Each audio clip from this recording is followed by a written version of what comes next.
Well, we're excited today. I cannot wait for you guys to meet Loida Velasquez. She is in the LA area, serving Southern California with eXp. And I can't wait, Miss Loida, how are you today? Hey, Janet, I'm doing great, and I'm really excited to be chatting with you and hopefully give a lot of value to everyone that's listening. That's perfect. And, jumping in and diving into how you even stumbled on the real estate industry, it's so exciting. It's just a wonderful industry to be in, and now has its challenges, but how did you even get into this industry in the first place? So before I got into real estate, I used to do a lot of marketing and advertising. And at that time, I was with my boyfriend. He had started to get into real estate. And I remember thinking to myself, I will never do that. Cold calling, door knocking, how embarrassing. That's the last thing I would think of doing.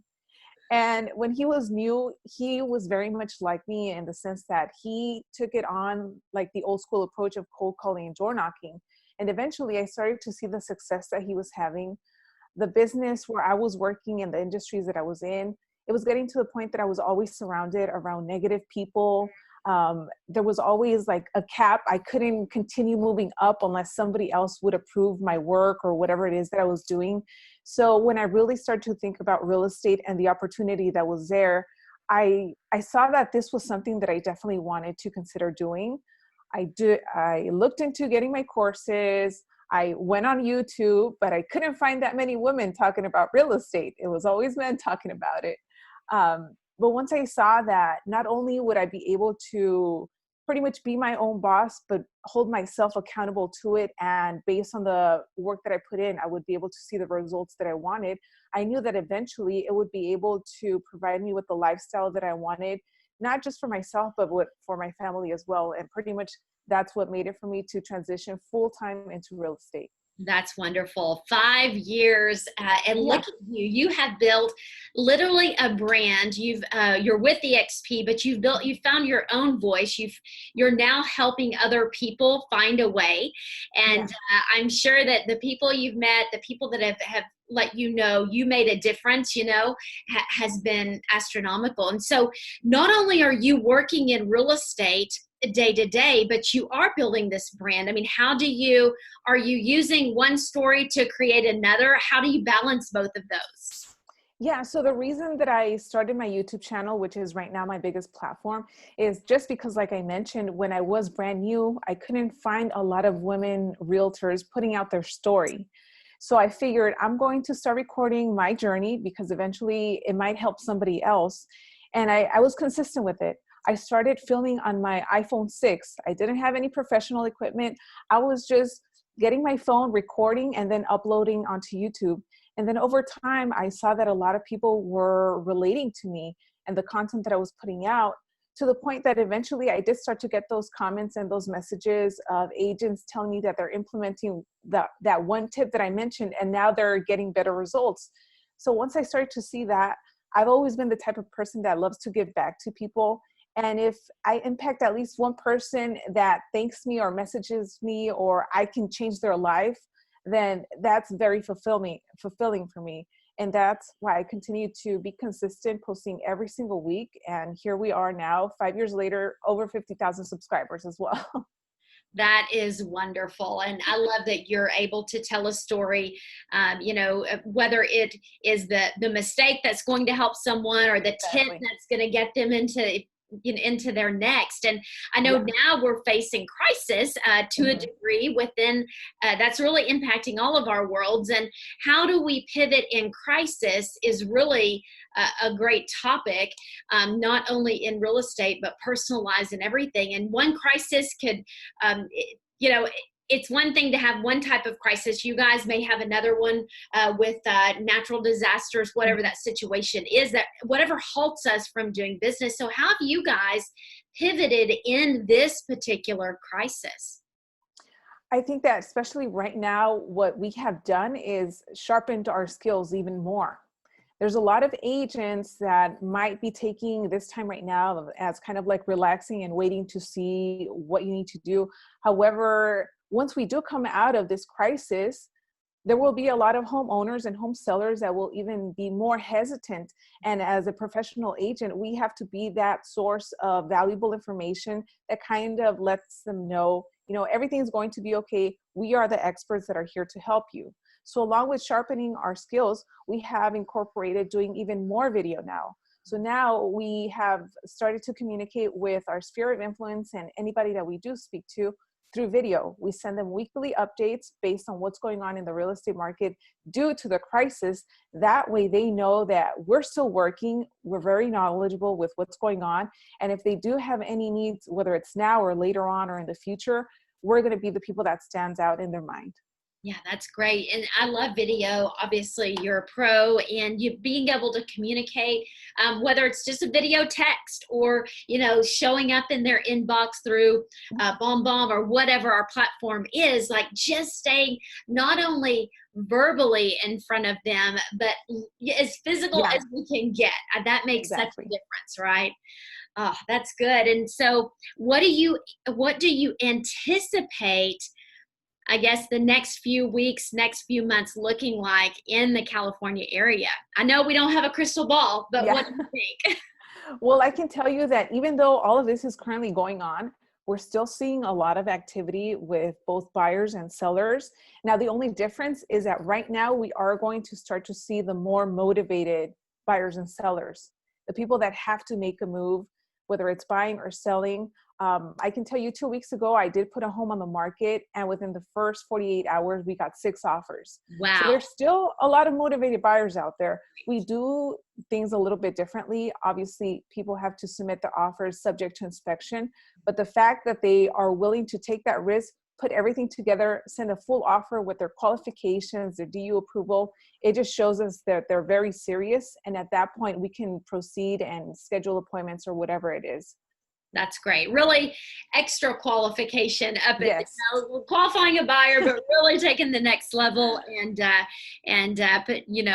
put all of that activity first and foremost. And it really helps the back end probably run a little smoother, huh?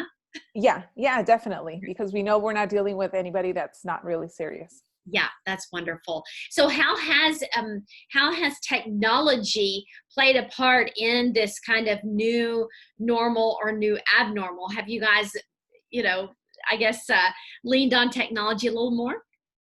Yeah, pretty much everything is virtual, not just for us, but for anybody. We are doing still listing appointments and consultations through Zoom and through video, whether it's on a computer or also on our cell phones. The only really challenge that we have seen is when we do come across the older homeowners and home sellers that don't have a smartphone. So that has been a little obstacle that we have to overcome. But we have seen a lot of them start to want to learn how to get involved with virtual platforms.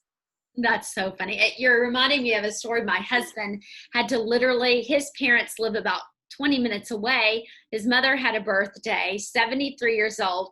He went over and showed them how to use Zoom so that we could then, all of the kids could call in and do a happy birthday Zoom. So you're right. I mean, you think about, the different generations and their adaptability to technology. So a little bit of extra TLC there, huh? Yes, exactly. That's wonderful. Well, thinking about your office, your team, how you guys are moving forward, you know, a few more jumps and a few more hoops to go around. Do you feel like that this is going to literally position you guys out of the gate because you have kept working, you have figured out how to go around, you know, any obstacle? How do you feel like it's going to position you guys going forward? Yeah, I think it's going to put us in a great position just because we have continued working. Obviously, every day that we're making calls or talking to people, there are those individuals that are holding off, but we're keeping these people in a system. So once everything goes over, we already have a database full of anybody that we're just going to reach out to, and they're going to be more willing to work with us. So it's kind of like we're getting a head start into the spring market, I guess you can say, because these people, they can't do anything, but it doesn't mean that they can't because they don't want to. There's just a condition right now that we have no control over. And we're positioning ourselves as their go-to real estate agent once everything is clear and back to normal in a sense. Yeah, that's wonderful. And if you are speaking to people that are maybe they're business owners, maybe they're part of teams, and they've kind of taken a back seat during this time, I mean, what would you say that would motivate them to get up, get things done, do what they can, not what they can't? You know, do you have any encouraging words for them? Yes, I would definitely say get back to work, at least making the phone calls. I think a lot of agents, especially right now, might be scared that if they do make the calls, the homeowners or whoever they're speaking to might get mad. On the contrary, I've been making those calls and people are more willing to talk to me and kind of vent because they're just stuck at home with their families. So the fact that they're getting information from from someone that they don't know, it's refreshing to them. So everybody that I have been speaking to has been nice. And I just provide them with valuable information as to what the real estate market is doing and how I can be of value to them, whether it's now or in the future. Yeah. And that's how I've been able to continue building my pipeline. Yeah, that's wonderful, and really good value there. And when you think about a day in the life of a successful, female realtor, what would a day look like in your life if we were just to put the camera on and watch you? I mean, what is your typical go-to day? My go-to day is very structured. I like to be organized with what I'm doing and at what time I'm doing it. I think that's extremely important, and that will show in your success because I think especially us women and many of the ones that are listening, they either have kids or they have a family they have to attend to. And sometimes it's like you're juggling so many different things, but knowing exactly what your schedule is and also being committed and dedicated to whatever it is that you're doing, even setting an appointment on your calendar to have dinner with your kids, that's extremely important. That will allow you to stay on track and be successful. Yeah, that's good. So live and die by the calendar. If it's not on the calendar, it doesn't happen, right? Yeah. That's great. And you're so right. I mean, people are getting down to literally their next 10 minutes, you know? We were doing hours, we were doing 30 minutes, but literally, what will I be doing in the next 10 minutes? And when you can structure your day, that's what the one percenters do. Yeah. You know? And I think that now more than ever is our opportunity as professionals to gain momentum, right? One of my great friends that also has a large business, you know, she said, we're in battle. We're in battle for our businesses. We're in battle for our mindset, all of those things. So when we can go to work, even if it's in a home office, Yeah. ready and prepared for battle, gosh, you're so right. We're going to be out of the gate that much quicker. So any last minute thoughts or words of encouragement? I would just say to stay consistent in what you're doing, even though we might be going through a crisis and perhaps you might feel like your resources are limited. I think especially video right now would be something that you want to start incorporating and touching base with your database. Yes, that's wonderful. And you have been the pro at it. So where can people find you? What's the easiest and best way? So you can find me on my website, loidavelasquez.com, or you can just go on YouTube and type Loida. I'll probably be the only and the top person at the top that shows up. That's wonderful. Well, we'll make sure to share that information and that content. You guys, please reach out to Loida if she can help in any way. If you are a local resident of hers, reach out. We would love for you guys to connect. And we just wish you the best on the next few weeks, few months, and it be literally the best year you have had in real estate. Yes. Amen. All right. Thank you so much. We appreciate it. All right. Thank you.